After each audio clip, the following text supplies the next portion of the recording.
I've got to have my glasses on or else I can't read.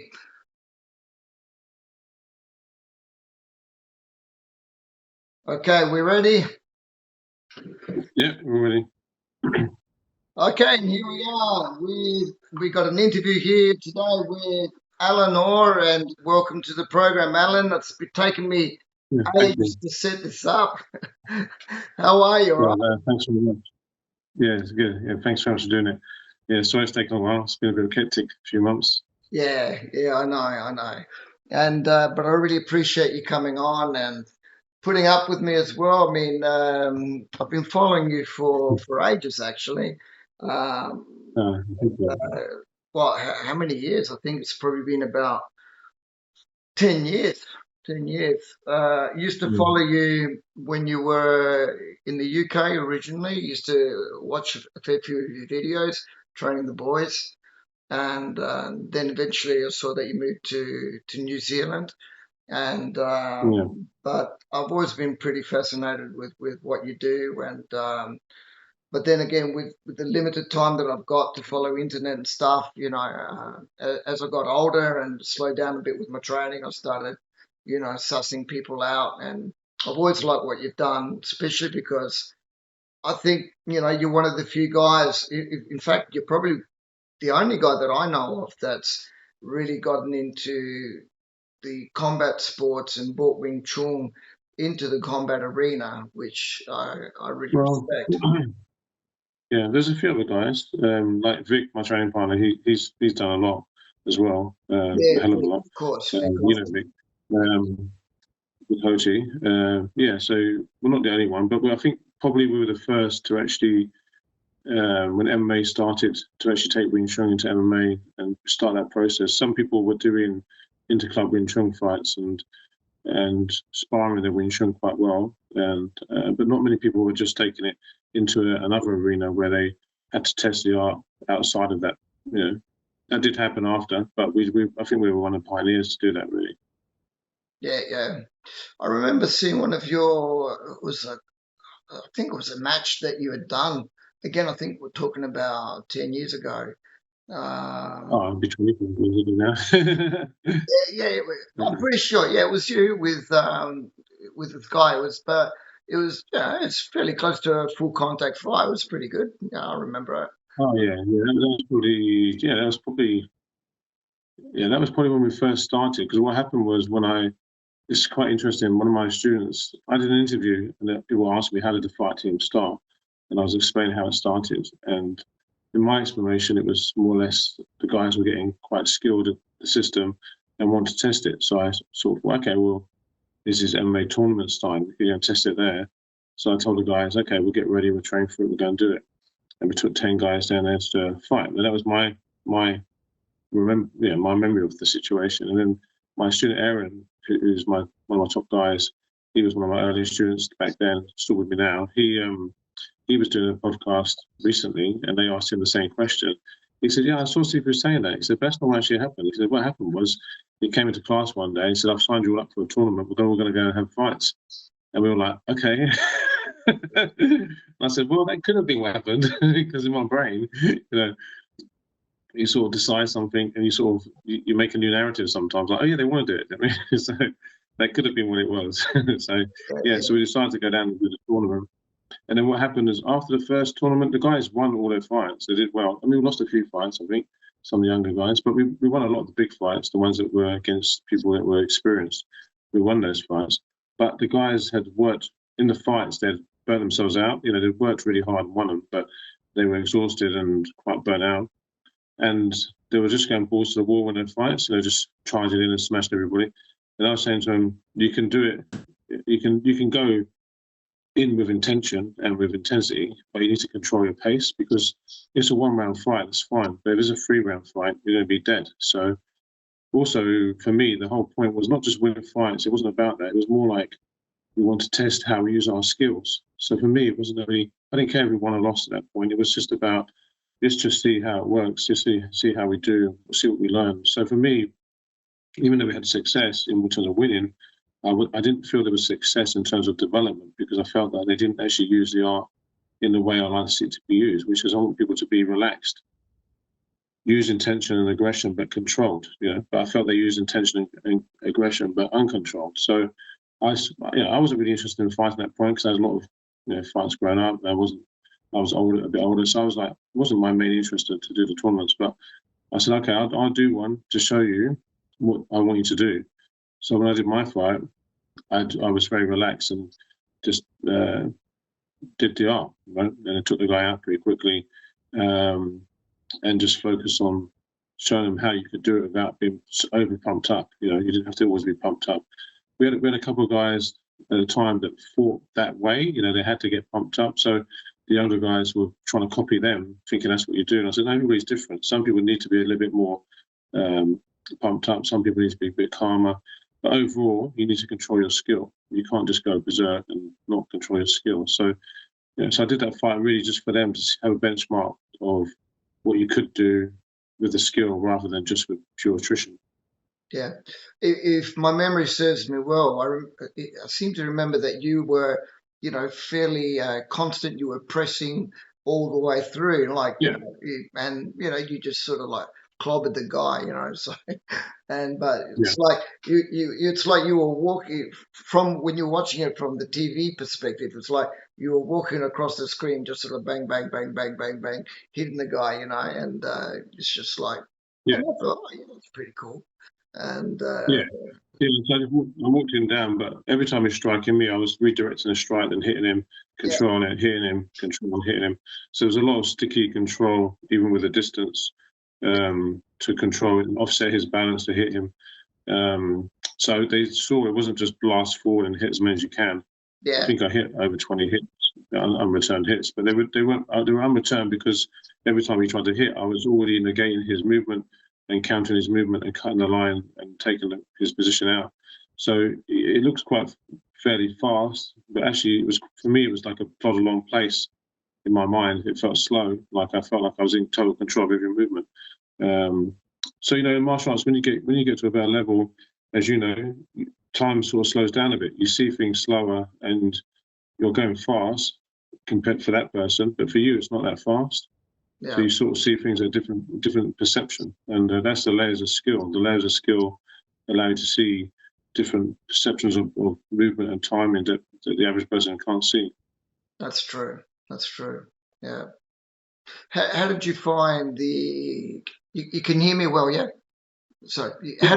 how did you find, like, for example, when you enter a tournament, do certain tournaments end up having different rule sets, and does that, and if they do, Oh, does back that sort of, then, yeah, yeah. I mean, back then that was a sort of amateur style, and then we went to semi-pro and pro style for the guys. So we fought in basically uh, amateur MMA, semi-pro MMA, pro MMA, to a high level. We fought in kickboxing, boxing, sandal. We fought in just about every rule set you can imagine. excellent? Jiu-jitsu, wrestling. But I think you just have to acknowledge what tools you're using that day. Right? If you've got a toolkit and you know to use it, you can use that toolkit on any job you're using. You don't have a job and go, okay, I've got the tools, but I don't know how to use them properly. You just adjust, right? So people who don't adjust to rule sets or can't get their head around changes, I don't. To me, that means there's a limitation in their development because you should be able to solve the problem. Martial arts is all about problem solving and focus, intention. So Yeah, that's what it's about. I mean, you should be able to get given a rule set every different day and just adjust to it. It's a puzzle. Your job is to solve the puzzle. Your job is not to smash the puzzle to pieces. It's to solve it. So for me, the rule sets, it's just like, okay, what's the rules? Okay, it's an ace, work out our strategy. My strategy is always based around the rules. Well, what's the rules, right? So we need to know the rules so we know our strategy. Um, so to me, that's, yeah, I don't know. People get hung up on rules. well, I mean, the there's only always reason rules in I life. say that, Everything has the only rules. reason I say it is because a lot of times people, complicate their lives and say, well, you see a lot of the way people talk on the forums and stuff, and they say, yeah, but Wing Chun is only like this, and it's only got to work this way with these principles, and therefore you can't apply it in any other spectrum, which personally I think is a lot of Mm. bullshit. I've always said that that's not necessarily true. And you can see, even in the Yeah. MMA today, that elements of Wing Chun is used in a broad spectrum. You know? Yeah, I mean, people say, yeah, having no rules is a rule, right? And having having rules limits you, but having rules obviously frees you to be more direct about what you're doing as well. So it's all just what it is. I mean, we don't really put too much focus. We just go by the rules, but we make our strategy around whatever rules we're given. So some fights have 3-minute rounds, some has 5-minute rounds. You know, I've even seen fights that have 2-minute rounds. That changes your whole training. Your whole training for your whole camp will be completely different based upon the time period of the fight. Never mind the rest of the rules. So the time period makes a big difference to your attrition, to how you condition for the fight. So that's a big difference. In a self-defense situation, a fight might last 2 seconds to 10 seconds. You know, it doesn't last as long. So again, it's a different type of training. Psychologically, you know, the more you're conditioned mentally to be outside your comfort zone, the more you can deal with any environment you've got. So for me, the job is to be like, you know, in terms of like, you see in the special forces, the guys, you drop them anywhere in the world, like in the jungle, in a barren desert, wherever you drop them, they survive. So your job is just to survive the rules, to survive the situation, work it out. The best fighters are the ones that can actually have an IQ, which means they can work out things when they need to on the fly, right? The ones that can only do what they do are very good if the situation is in their favor, like it's in a comfortable situation for them. You know, it's the right strategy that they like. They excel. But then when they're in a strategy that they don't like, they often get stuck, right? So the higher level to me is a lot of guys that I have had as fighters, the best ones were the ones that didn't always stand out to be like completely amazing at everything, but they were good at everything. So they could adjust and they never really thought they could lean on one thing they were good at. You know, if they had really massive power, they become a power puncher and they look for that all the time. So that's a limitation because when you can't get that punch, you might lose on points. So the guys who had medium power never really depend on that. And they often get more knockouts because they're just not trying to get it. They're just trying to do their stuff and be more rounded. So I always had the approach that you should try to just do your art and see what happens. I mean, don't really depend on one aspect. Yeah, yeah. No, I can understand that. Well, so I don't stray away too much from the actual interview questions, you know, where did all this passion and obsession to take all this direction that you're taking, where did it all begin, Alan? I suppose like most people do martial arts, you know, you either have, you know, bullies when you're young or, you know, a hectic home life, which was a not very good environment. So you look to learn how to defend yourself or to escape, you know, like a bit of escapism as well. So my interest in kung fu was really probably escapism. My interest in fighting was really to defend myself.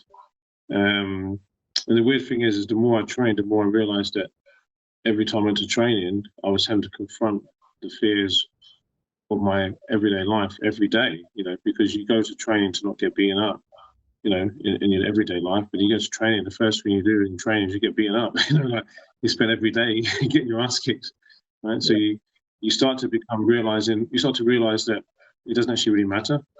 You know, it doesn't matter. You know, losing or getting beaten doesn't actually. It's only a physical thing.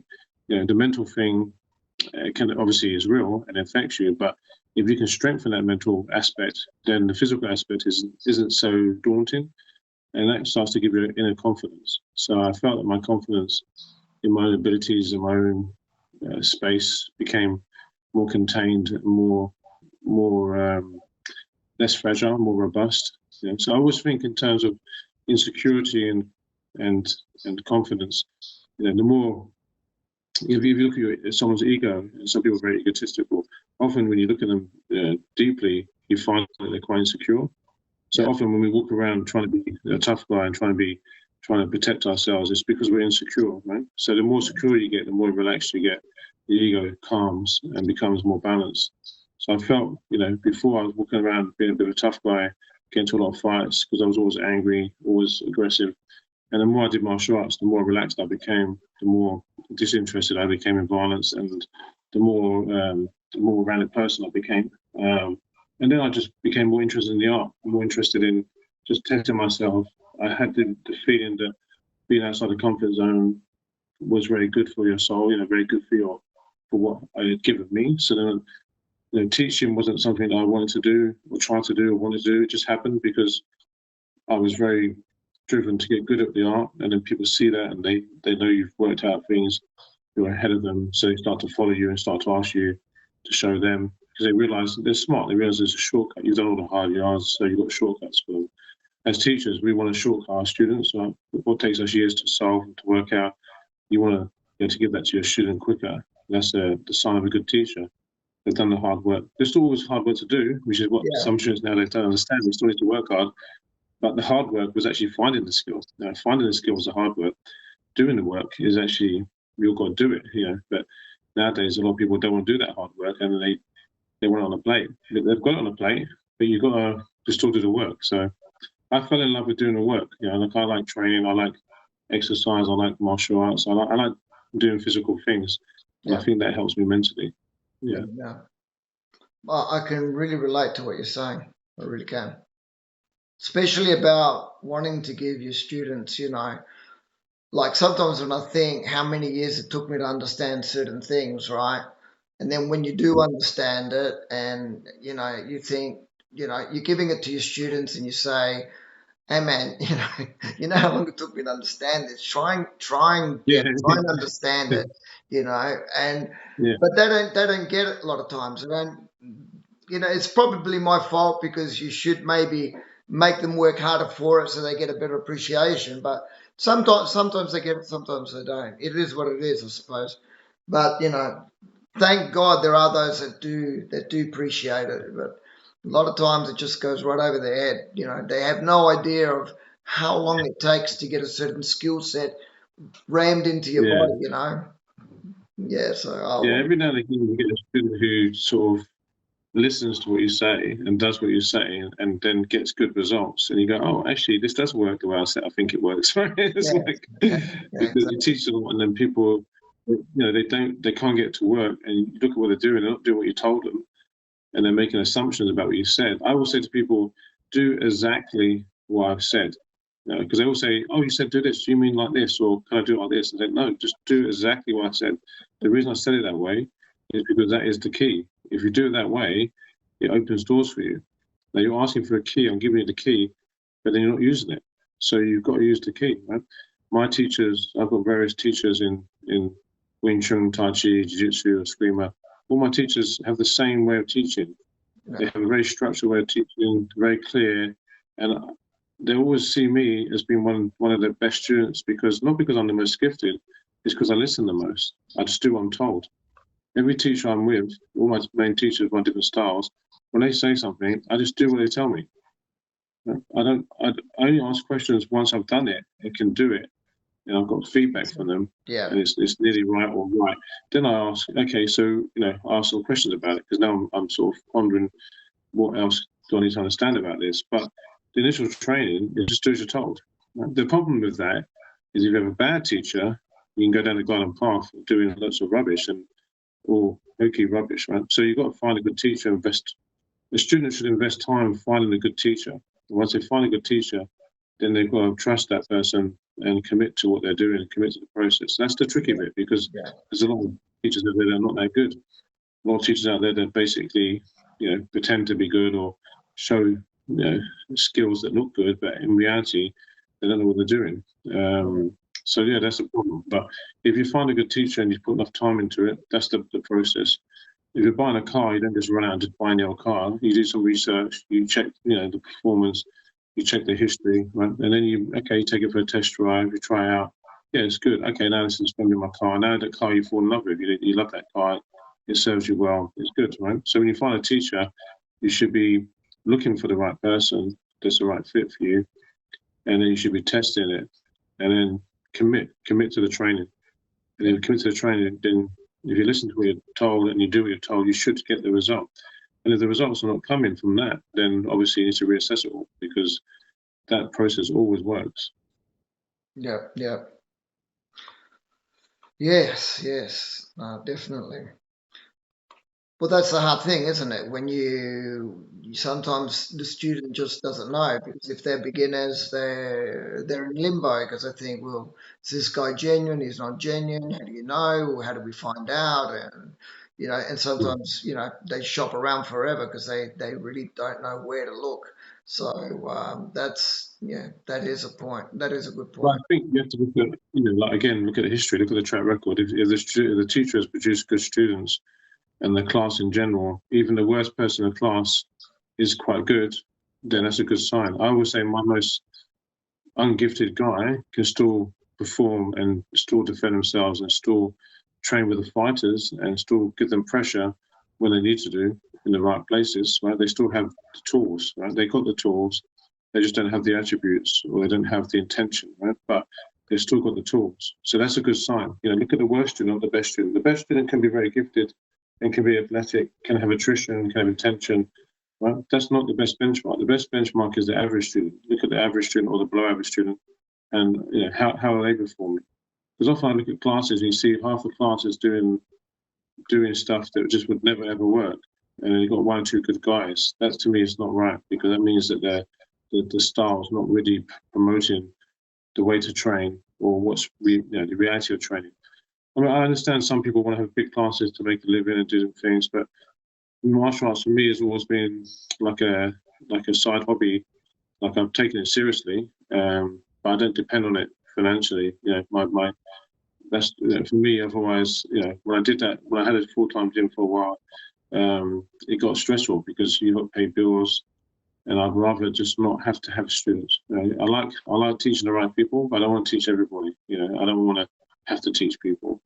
I don't want people coming up and turn up to class and saying, "Well, why should I come and train with you?" Or, I did this last week. Why are we doing this again? I want people to turn up and just do as they're told and get on with it because they should trust me because I'm looking after them. In my mind, if you trust in a good teacher, whatever you don't achieve is actually more down to them than down to you because you've given them the control of your development. So they should be saying, "Okay, this is what you need to do next. This is what you need to do. You do it. Okay, now do this, now do that." So the person's guiding you along. So for me, when a student trains hard, I feel very responsible to make sure they get it. Yeah. That's my responsibility now. I I totally owe them agree their with what trust. you're saying. I really, really understand what you're saying, and honestly, I see it pretty well much the same. I live more or less the same way. I don't, I don't want to be a slave to my students. In fact, Mm. I cut down a little bit from my school. I used to have a fairly large school, and it became too problematic because you do lose quality, and in the end, like you're saying, you don't I don't need to have Wing Chun to live on it. I'd rather I live in the country and I've built an outdoor gym, an indoor gym. I got 2,000 square meters of property, so I set up sort of like a Miyagi Do type scenario. So Mm. when the students come here, Yeah. we train, in the forest. We train in the Mm. gym, and it's a real community. It's a small community type feeling, but Yeah. they're Yeah. getting a quality teaching. More one-on-one or Mm. small groups, and I prefer to teach that way because it's a more personalized service. I really couldn't be stuffed doing, big schools anymore. Yeah. But maybe Exactly. because Yeah. I'm getting old too. Well, I think actually, when you first start doing martial arts, you do it because you want to fight. You want to be the best you can be. Once you sort of feel like you've achieved part of that, and as you start to get older, Yeah, you can't still achieve that same thing, right? You still can't be the best. You still can't be the best yeah, you can be. You can yeah, be the best you can be at that age. But obviously, we deteriorate in certain ways. The things that we can increase upon is our ability to pass the knowledge, our wisdom, hopefully our guidance that we give people. We can achieve other things, right? And yeah, if you finish your day when you're young, feeling like you kicked ass and you look good, you trained well, and if it was great, that's your day complete. When you get older, you can't achieve them same things. So if you finish your day feeling like I really inspired someone, I really passed some good skills on, I really saw a deeper level and passed on new things, then you've achieved your day. So it's all about what you achieve in your day of life at a point in time in your life. So that's always changing, right? But as long as you feel it every day of your life, you do something that makes you feel that your life is progressing in a way that is adding value to people, then I think you're doing good. I mean, that's what we're trying to do. That's really excellent. I totally agree with you. Hey, look, I did a little bit of homework, and I was pretty impressed when I read a bit about your teachers, more so your master Sifu Master Robert Chu. And from my understanding, he's got about, correct me if I'm wrong, I think he's got about a 48 or 50-year history. And, he delved into uh, Japanese arts, karate, and, he's really into internal medicine, healing, and in a big way. And of course, he's a very big spokesman for Wing Chun, and I believe he studied a couple of lineages. A little bit you told me yesterday, and but I did a bit of my own research as well. I'm a little bit limited with time, and I could research so many people, but I just it's I should know more, but I really don't, Alan, and so. I brainstorm everything, in short periods of time.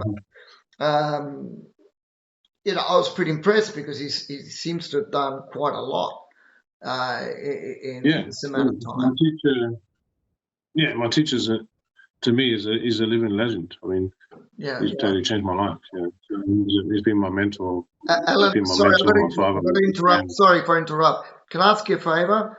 Can you move just slightly that way a little? Yeah, that's it. That's better. Or else I get you cut out. So Okay, that's it. mhm. Cool. Yeah, no, he's been my teacher. He's been my mentor. He's been like a father figure. He's been everything to me.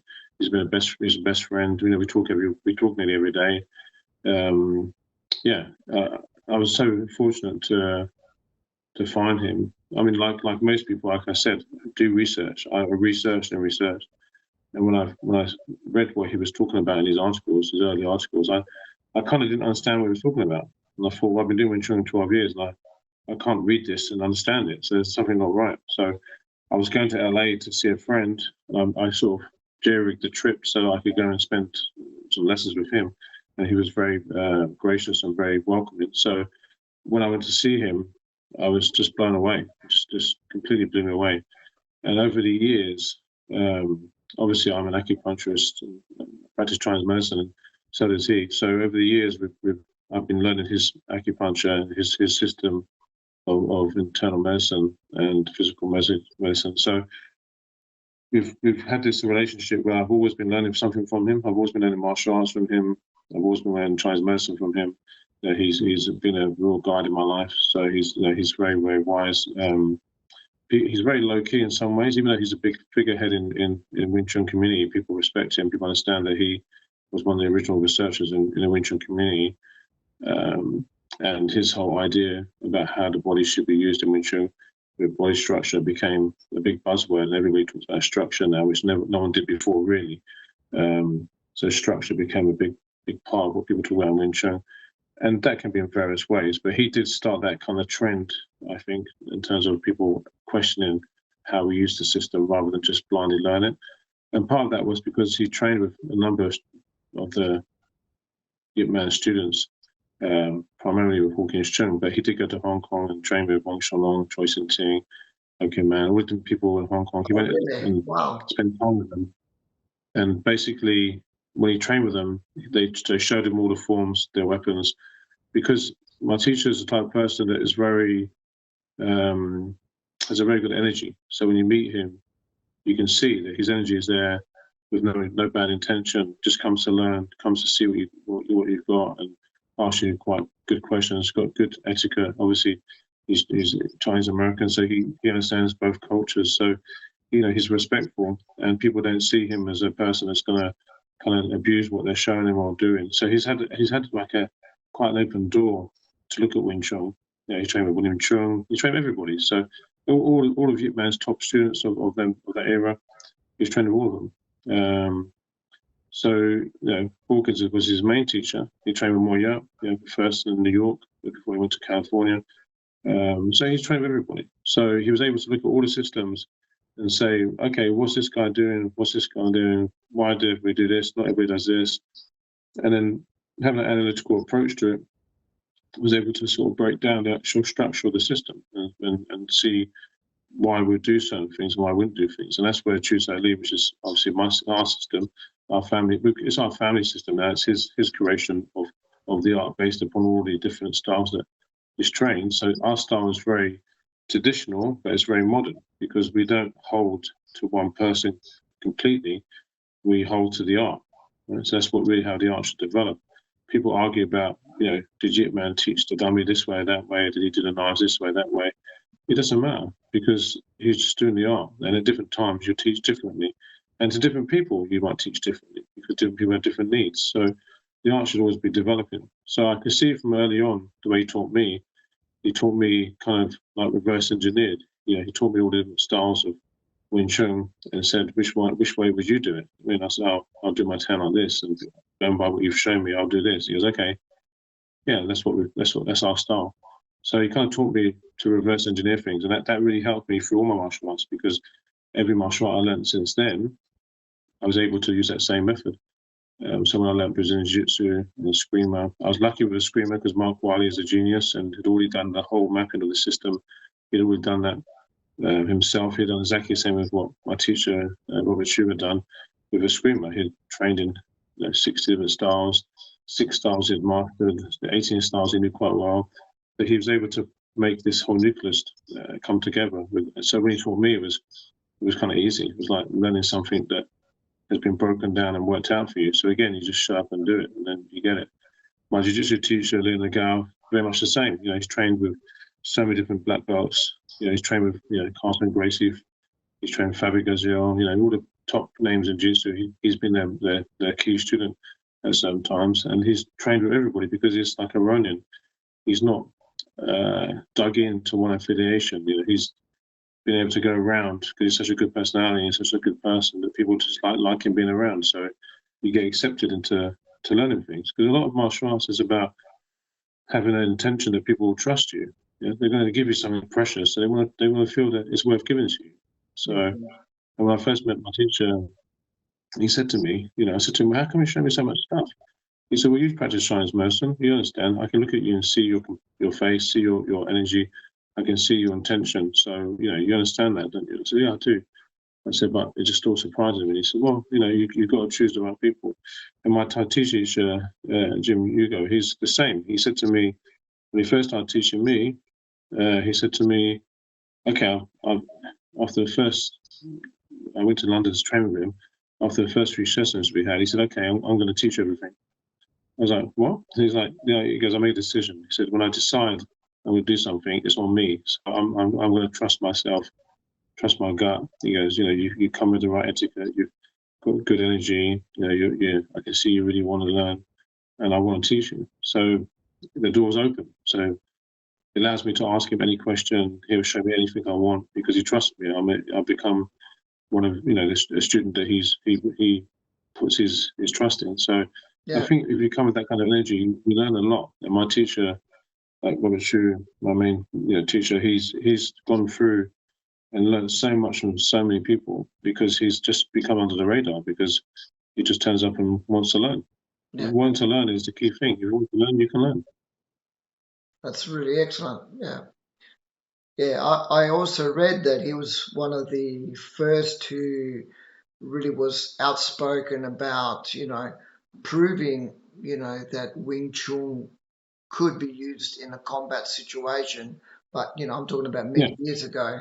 And My teacher has a saying, a maxims, let function rule over form and let application be your sifu. So it doesn't mean that you don't have a sifu, but application has to be the key feedback to, is it teaching you the right thing, right? Yeah. So let function run over form, which means don't stick to the form when it's not serving you, right? So you learn the form to get skills, but then you have to apply that form. Now you look at Tai Chi, most people don't understand in Tai Chi, you learn the long form, which is kind of slow, right? And it takes 40 minutes to do the form. You don't fight like that. But what you learn in the form if you do it properly, which most people unfortunately don't get access to, is you learn these multiple layers of what you're doing in a form. And these multiple layers you have to do slowly to get the body to condition internally. Once you get that, you've got the skill set, you've got the tools. And then the second form you learn, which is the long fist form, some people call it fast form, but it's not really a fast form. It's just that's a misconception. But anyway, that form is done with faster movements. Right? So people call it fast form, but the faster movements are more like the application form, right? It's how you apply it. So you don't need to use the internal components you do in the first layers because you've already got them. You're doing them already because you've already got them components in your body. So you just do the form and apply the skill, right? So most people don't get to the second train of the long pitch form. They don't do it, so they don't understand how to apply it. They've only ever done the training for development. But even then, the development training has multiple levels, and most people haven't even scratched at the surface of level 1. So you see this in martial arts a lot. People think they got the form, they got the skill.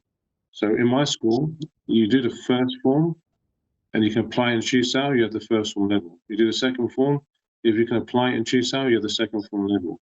If you do the second form and you can't apply it, you don't have the second form level. You've just done the form.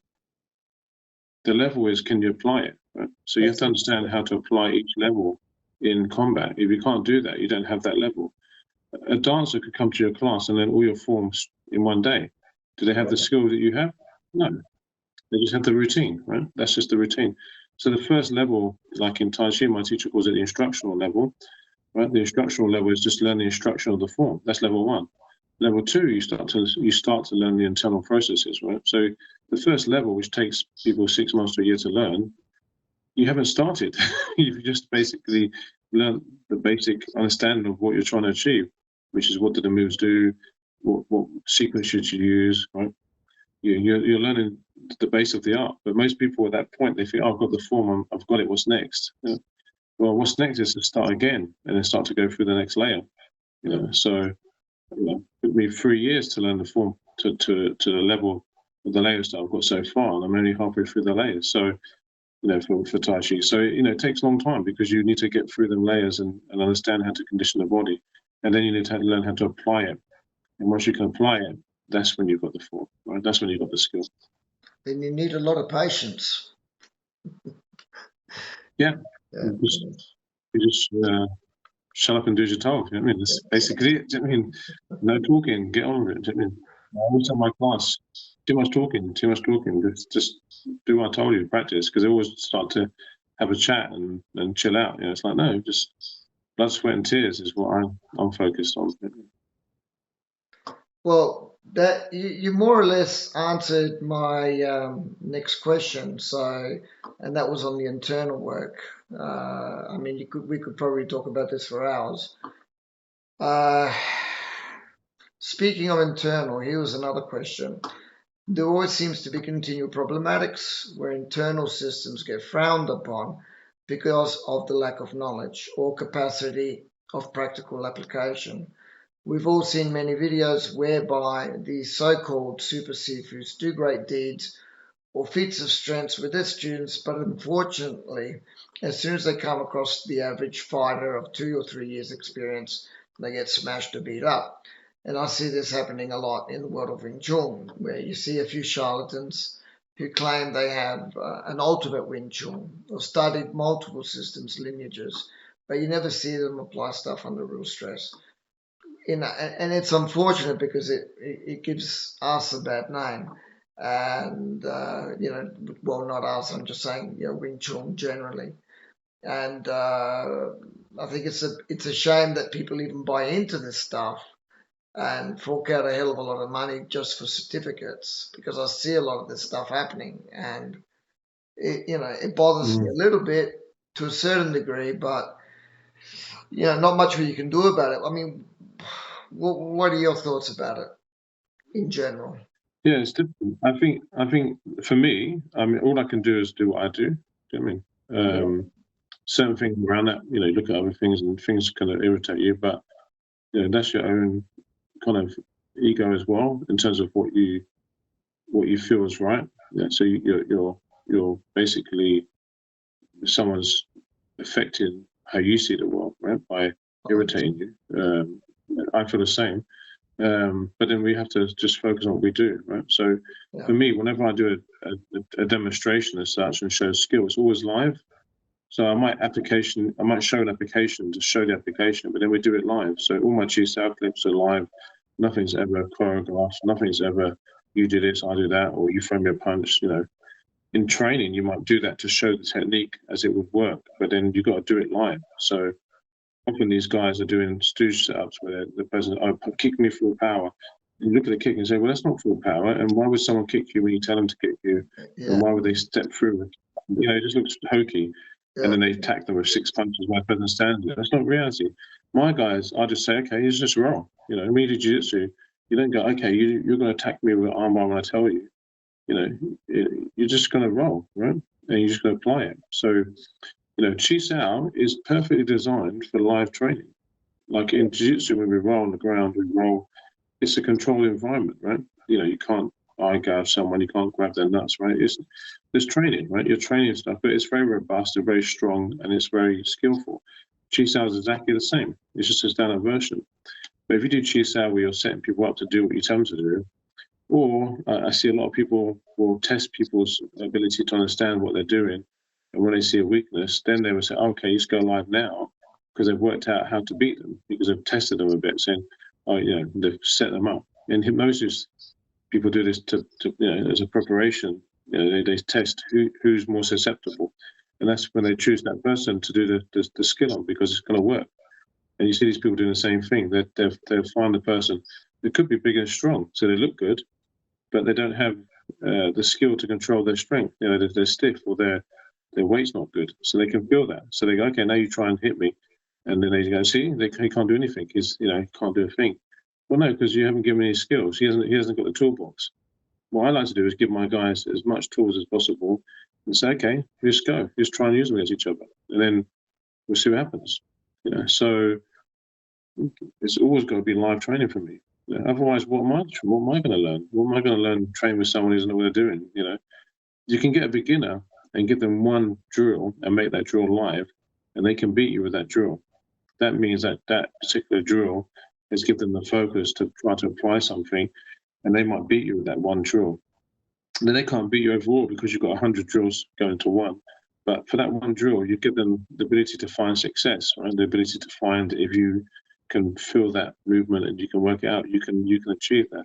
And to me, that's much more fun training, because we're trying to beat each other on equal playing fields. And as they get better, you add more layers to it. Right? And eventually you're doing normal training, right? So for me, I just focus on what I think is right in terms of how I think development works. I look at other people, yeah, it does irritate me. And it does make me feel like, what the hell's going on, But people sometimes need to learn by doing the wrong thing sometimes to find the right thing, to appreciate the right thing, because most of my students that really work hard have often gone places and learned the wrong thing for a long time, come to me and felt like they've been enlightened with the right type of training, the right type of things. The people that just turn up and they're quite green and never done martial arts, they don't really also appreciate what they're learning. They still get good, and eventually they tend to go, oh, well, I was quite lucky, I found the right club straight away.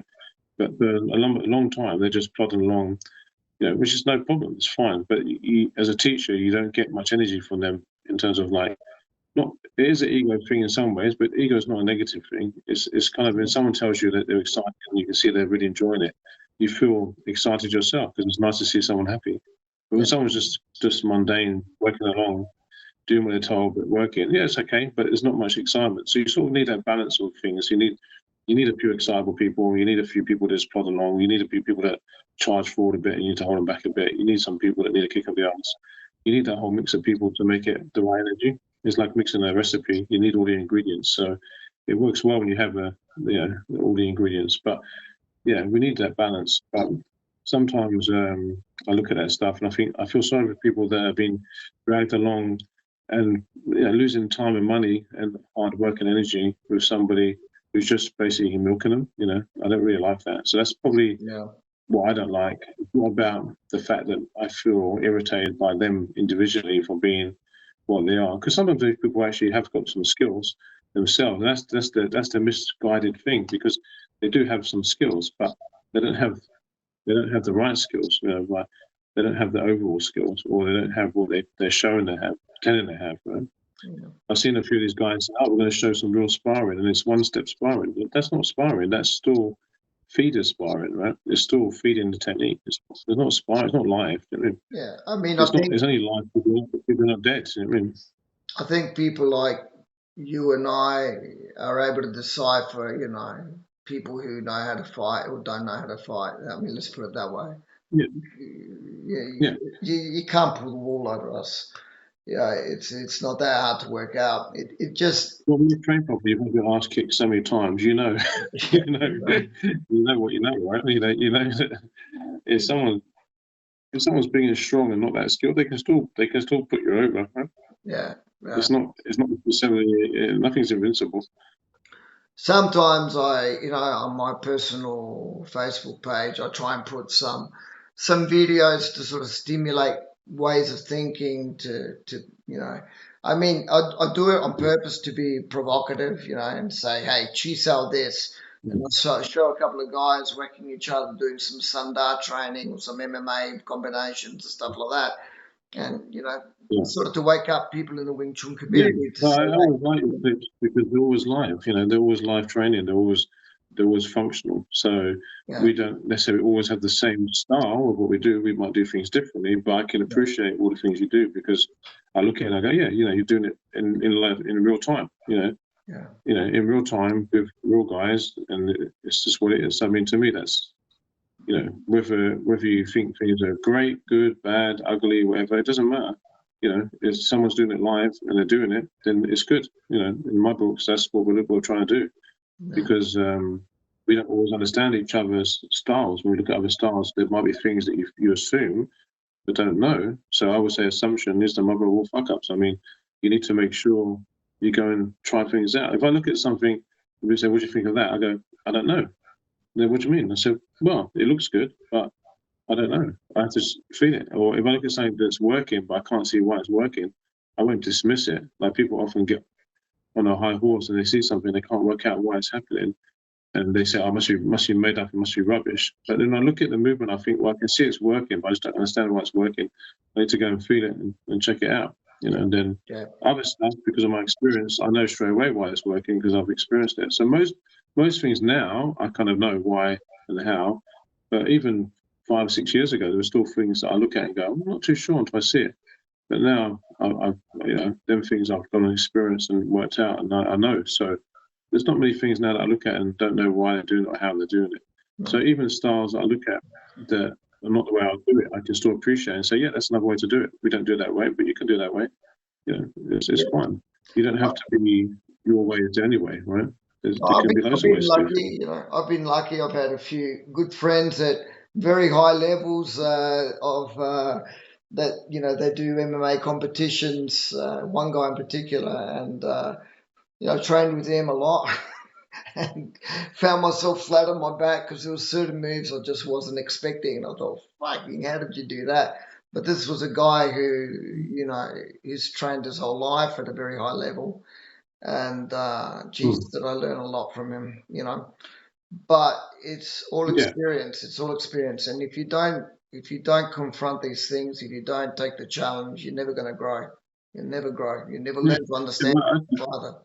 yeah, exactly. Over the years, I've taught a lot of professional fighters, and most of them I couldn't beat in a professional MMA fight, but I can teach them stuff that they don't have, and I can teach them skills that they need, and I can make them better fighters. You don't always have to beat everybody, right? Because they're training at a different tempo, right? So, you know, you have to understand where you're at and what you've got, and they understand what you've got, then they value it, and that's great, And I learn a lot from my students because when we were doing a lot of fights, after a fight, we analyze what happened and I'll make some realizations that okay, that this works in training, but under pressure, this doesn't work so well, right? So we need to adjust that. So make adjustment now it works. So you battle test your skills and you battle test what you're doing. And that's why I said in the beginning, it wasn't about winning for us. It was just about doing it and seeing what happens and get feedback.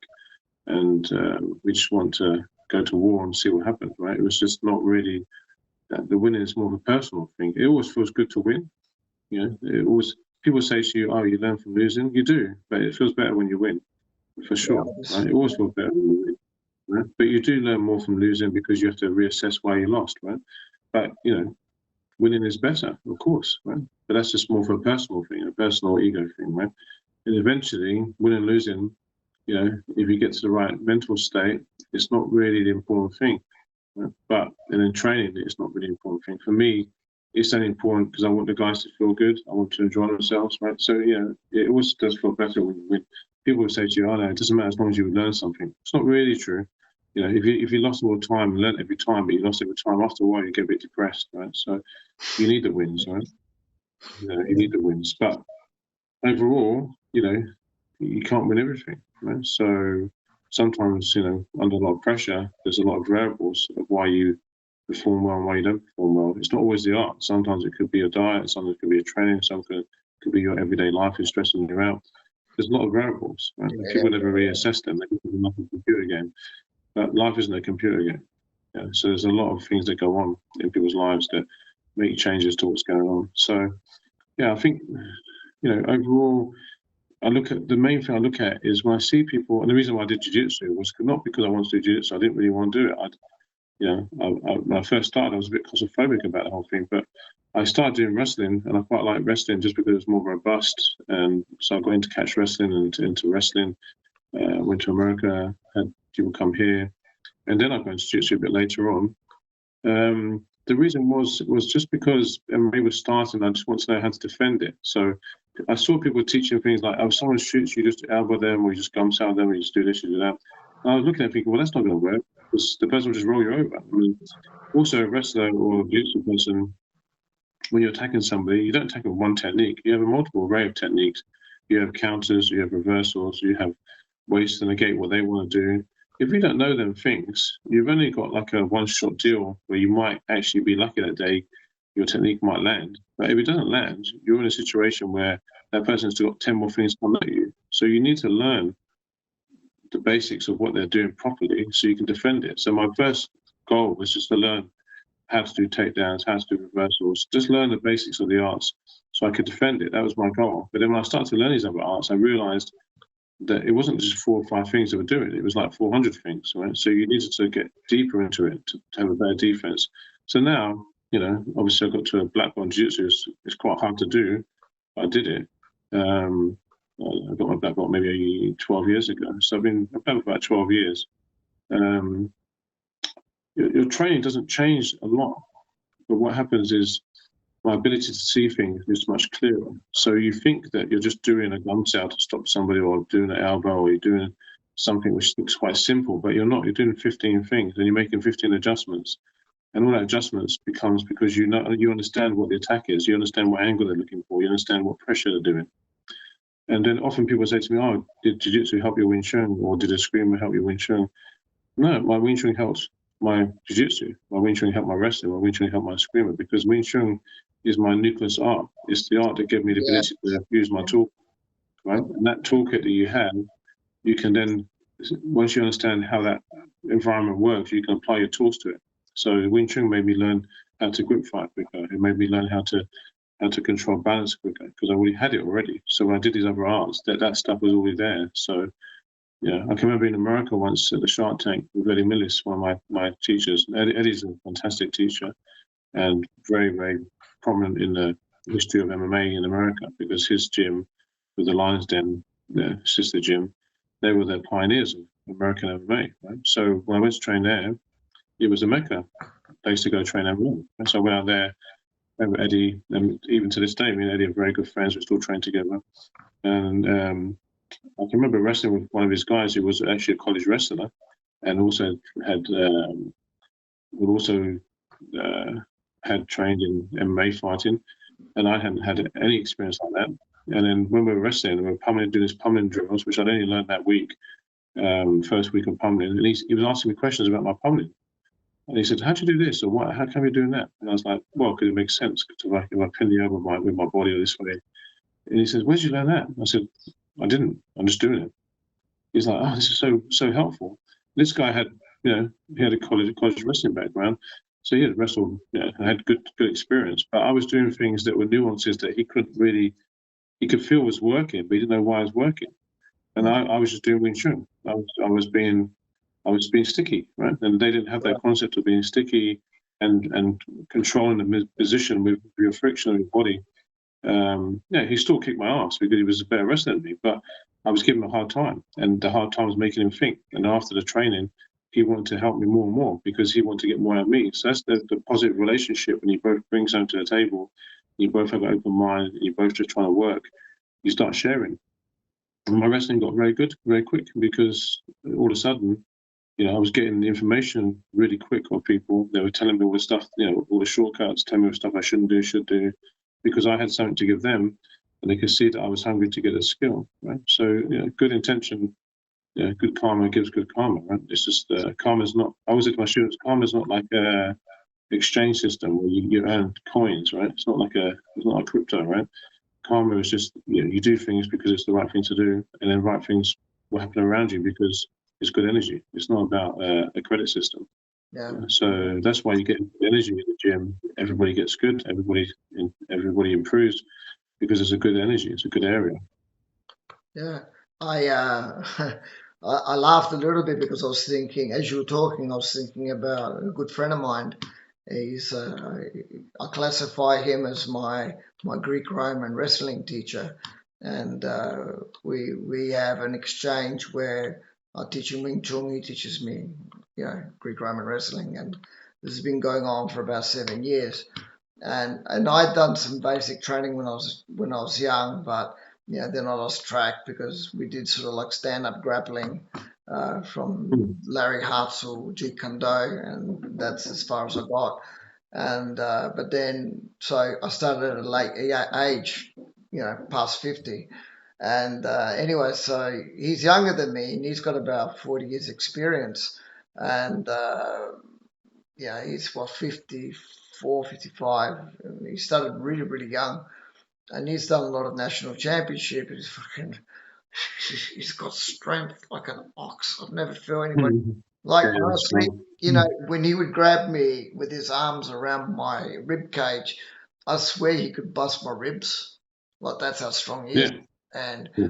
like, and at night, in the first times, I've never experienced anything like somebody being able to squeeze the bloody air out of my lungs by pressing me on my body. He wasn't doing it with his Yeah. knees.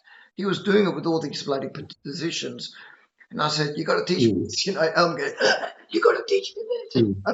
It's Mm. like, and it was really cool. But the exchange was because I'm very stubborn, because I see Wing Chun in everything, And I swear Mm. that as I was studying him, I could see a lot of similarities in the structure of what he was doing, Yeah, even though he was in a horizontal position.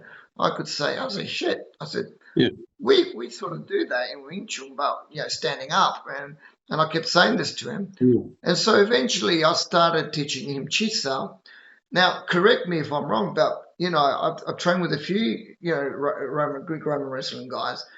None of them that I've trained with have got any forward pressure. Like not that they don't have pressure, but like in their arms, they don't use their arms or their angles to Yeah. create And forward pressure I towards the think, opponent. They don't go arms to arms. yeah, I think what happens with a lot of martial arts is people learn the techniques and the attrition, the training, and they get very proficient in performing the techniques. But the high level guys in their own arts, I'm talking about the guys that stand out in their own arts have something special, and everybody says, "Well, that guy's just the best, right? He's just special."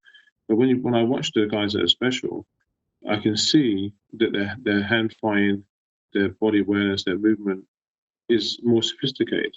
So actually, what they've done, and sometimes it's just by rope. It just happens that you train enough that you start to make adjustments.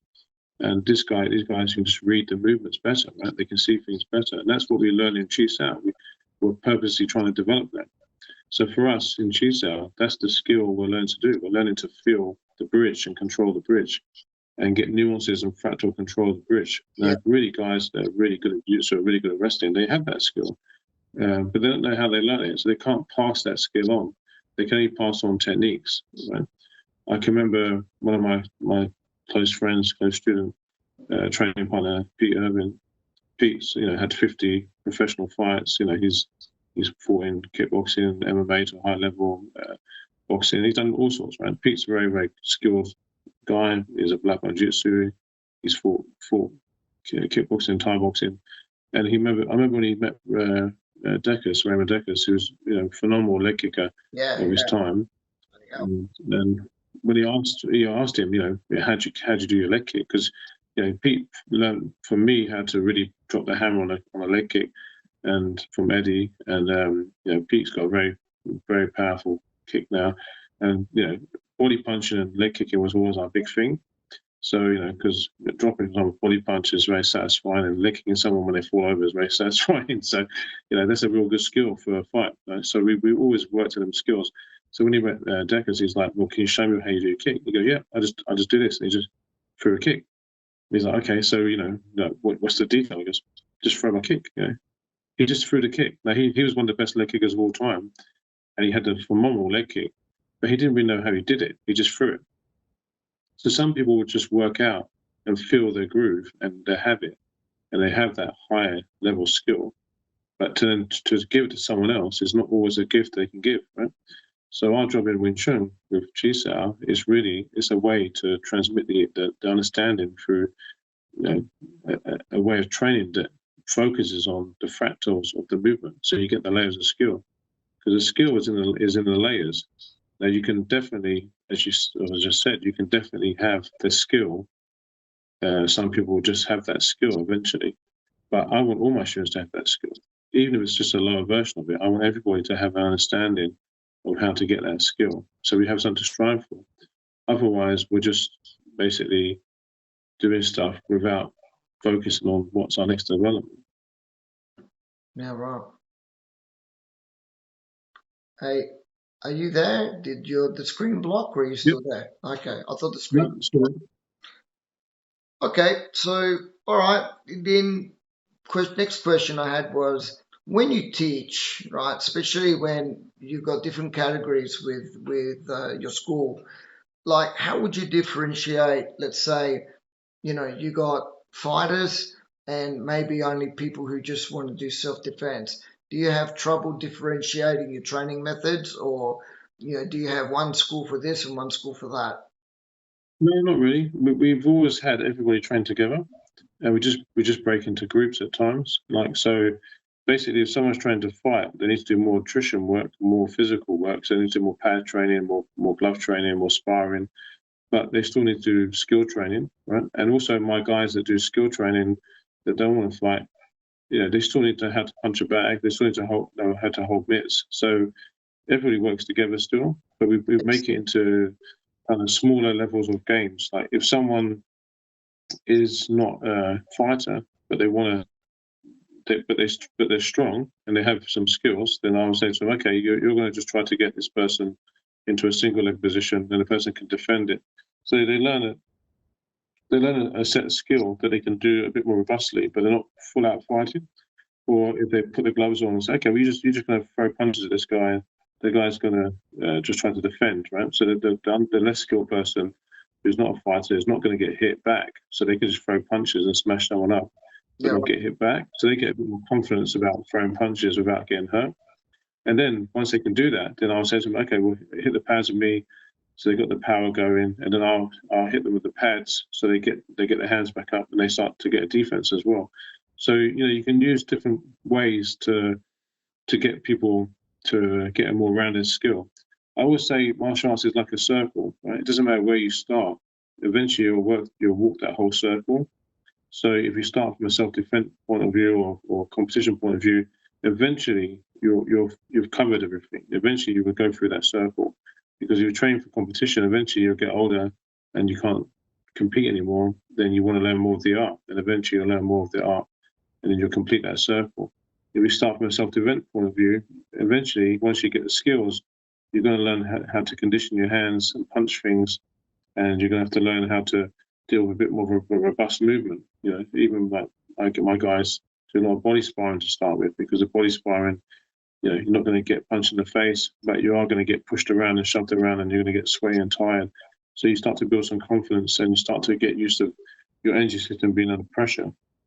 Yeah. So so everybody just trains together, and we just put people into different groups when they need to, and then obviously when it gets closer to a fight, the groups separate a bit more to the core fight group so they can get their last bit of training done. But even then, the guys that are just self-defense training still help out and still do stuff and still involved in that training because we're a team. The team grows together, the team dies together, right? We have to be together. So, Yeah, that's pretty interesting because I remember like 40 years ago, the 80s, right? There was certain schools where maybe you'd have kickboxing or boxing, and they'd combine them in with self-defense schools, right?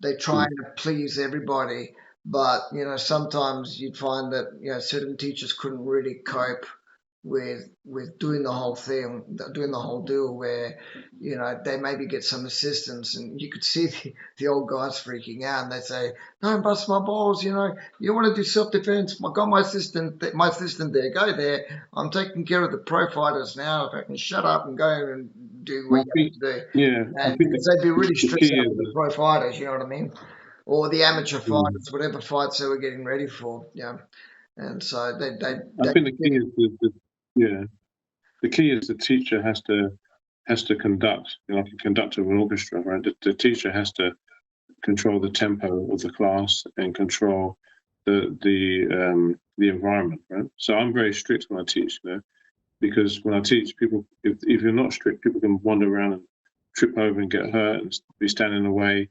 Everybody needs to know what they're doing, and I need to know what everybody else is doing. So, as a teacher, you have to have 10 sets of eyes, right? You have to be switched on and be aware of what's going on.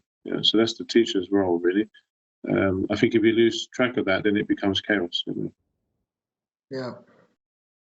All right. So, what questions have I got left? Are there any questions that I could have asked that I haven't asked, Alan? Do you think?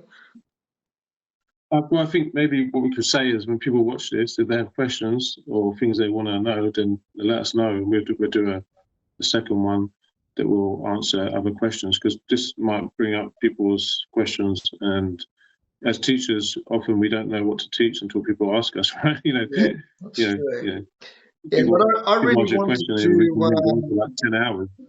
Yeah, I really wanted to concentrate on you because I mean, if I talk about me with the ego I've got, I'll talk all day. You know,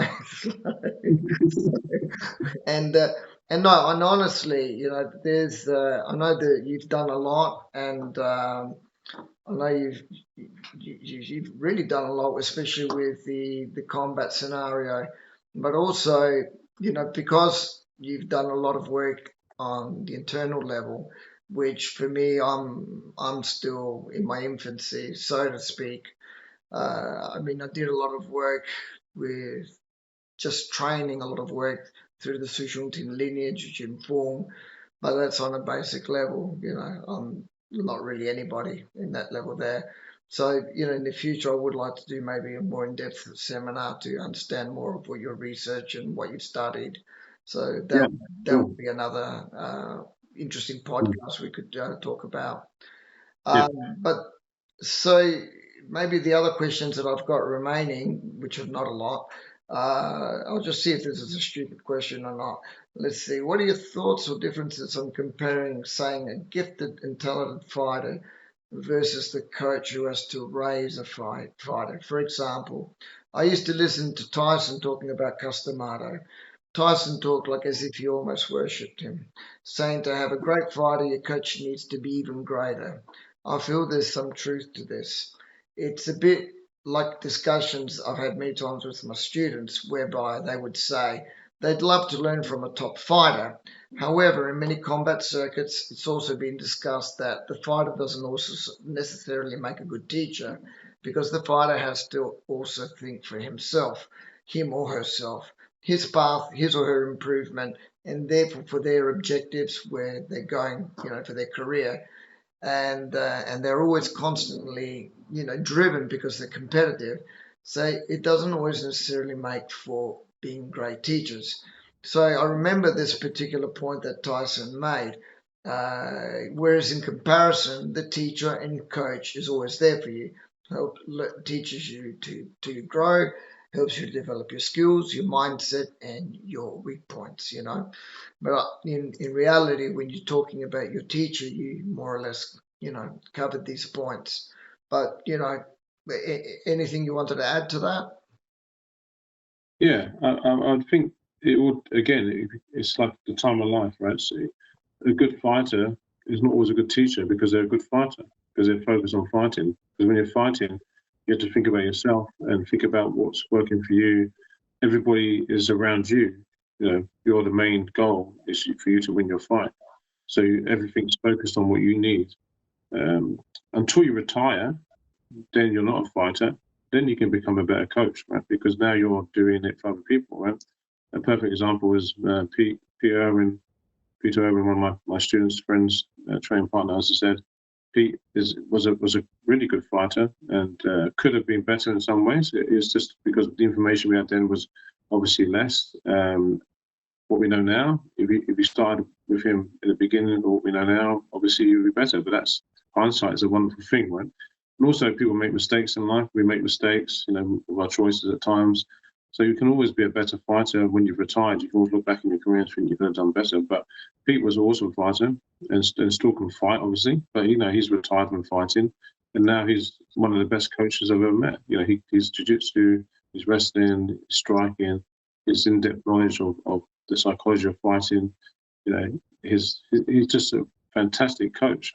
Yeah, when he comes over here, coaches my guys, they just love it because he's just so deep. You know, he's got so many levels and layers, and that is a lot of experience. You know, his experience as a fighter now becomes something that he can teach. But when he was fighting, you know, he could show you stuff, and he could teach stuff if you need to and show you stuff. But that wasn't his main goal. His main goal was to win fights and to learn stuff and progress himself. Because that's where you're at. You know, so I think people can be different things at different times in their life. Some people are not great fighters, but are just great coaches, right? So you have that as well. Some people just have a good eye, you know, they just see things. I wouldn't class myself as a great fighter. I never did a lot of sport fighting. I can look after myself, I can fight. I wouldn't class myself as the best fighter around. But I think I'm pretty good at teaching, right? I'm pretty good coach. I can look at fights and look at people. I can definitely walk into a room with 10 really good fighters, and when I would walk out that room, all of them have improved because I'm good at seeing what people are doing well and what they're missing. I can see it. So this is a skill that you develop over time. It doesn't mean I can beat them 10 guys. It just means I can improve them. So some people's ego is that they have to have people that teach them that are better than them all the time. But I think that's a limited way of looking at things because everything is in a flux, everything's dynamic. So things don't work that way. So I mean, Customized was a great coach because Customized didn't just have Tyson. You know, over the years he had multiple world champions. Tyson's just the one we look at, but you know, he had Floyd Patterson, right? So he had some really big names, right? Tyson's just the one that everybody links to because he had probably the most complete package of Custer's style because at that point, you know, the style that Custer developed, that Pickaboo style, was a development style that he has slowly developed over time. And by the time he got to Tyson, he probably had got his style kind of down, what he wanted. And Tyson was a perfect storm. You know, he had the attributes, the physicality, the intention, the aggression that he needed to make that style, what it could be. Right. And So I'm a big really Tyson. listened to I him. love Tyson as well. He really listened to him to the letter. Like all the programs he taught Yeah. him, he still remembers them today. Yeah, well, he listened and he did it. You know, that's what I said. He's just shut up and gone with it. So, I mean, the unfortunate thing for Tyson was the fact that Cuss died. I mean, if Cuss was around 10 more years, we would have a different Tyson than we had now, right? Yeah, You know, yeah, also from a martial art point of view, from a mental point of view, Cuss was his mentor. He was his guiding force to keep him on the path, right? So he was after a fight. Mike Tyson used to say, "I win the fight," and then Custer say, "Yeah, it's okay, but you didn't do this, you didn't do that. We need to work on that back in the gym." He wouldn't praise him too much, but when Custer was gone, every time Mike won a fight, it was like, "Oh, you're the best. You're invincible. You're amazing. You can do anything you want. You can have what you want. You can do what you want." And for a young person, that's terrible because you give them so much affirmation and so much ego, they start to believe it. Really, you always need to be kicked back in gear, right? Okay, it's good. Yeah, it's good. Okay, let's get on. Let's get back to work, right?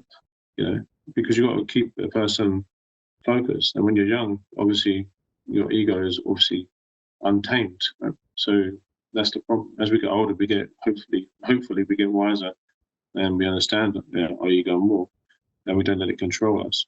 Having an ego is important. Otherwise, we won't get out of bed to do anything. Right? You won't care if you're good at anything. But if the ego drives your feeling of happiness, that's the problem. Right? So in Buddhism, they say, don't be scared of your ego. Right? The idea of non-attachment isn't to have no attachment. Right? It's the idea that you're not controlled by attachment. Right? So you have to be realistic about the world. Right? So yeah, I think this was a very interesting guy. Yeah, or what Skyhawks used to say, ego's not a dirty word, Yeah, exactly.